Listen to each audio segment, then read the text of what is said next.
Hello everyone.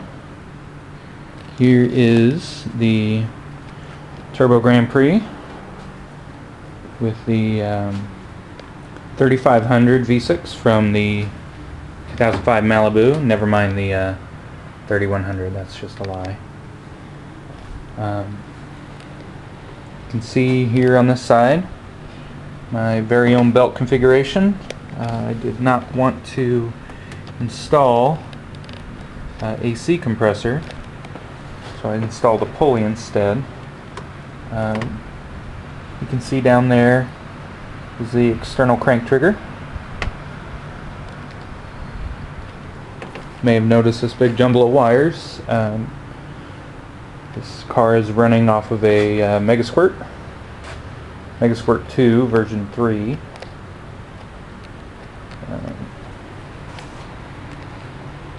This engine is turbocharged.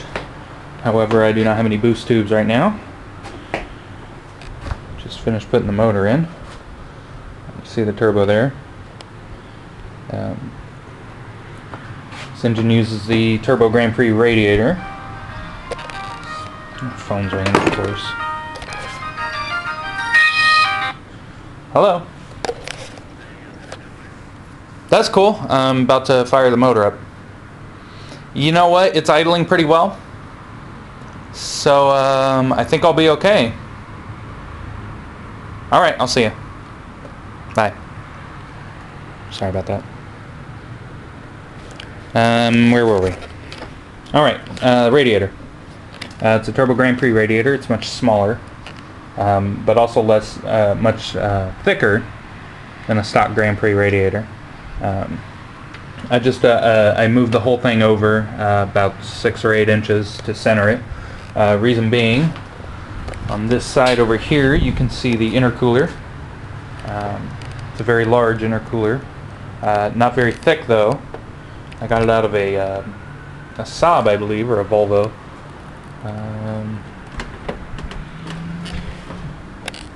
Right now I'm using the stock Turbo Grand Prix exhaust. It's not very exciting. It's just a log. Let's see here. The reason I've got this upper intake manifold is the transmission that I'm using is a 4T60. It needs a kickdown cable. You can see the kickdown cable running out of the transmission here. Runs over to the throttle body. And that's how I've got it hooked up. It works. It works quite well, actually. Not that I know for sure, because there are no wheels on this car. It is hovering. Got the standard GMDIS ignition. I was torn for a while. I wanted to use the stock 3500 ignition, but I decided that it would be too much of a headache, so I didn't. Let's hear this motor start. There's no exhaust on it right now. It's just a downpipe, and we can expect a lot of smoke because I've just barely been able to tune it.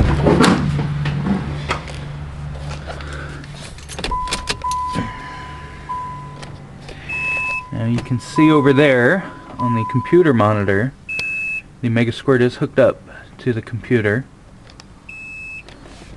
Let's have a seat in the car.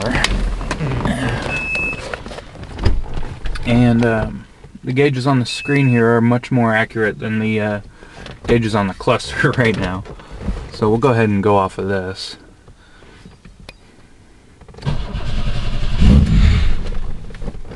Alright, let's try that again.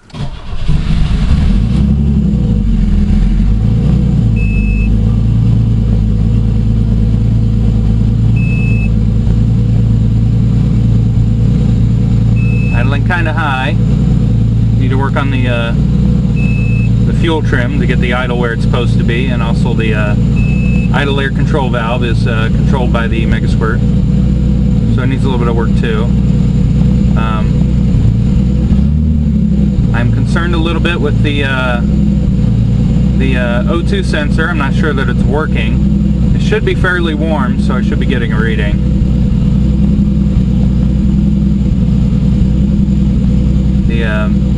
Map sensor on the Megasquirt is capable of reading, I think, 20 pounds of boost. However, it's not reading any boost right now. I don't have the charge pipes. And there it is. See down here at the bottom, I'm running exceptionally rich, hence the green dot, but I don't think that's accurate either. Looks like I need to work on the after start enrichment. It's idling a little high right now. But yeah, it's running. Let's go have a look at it.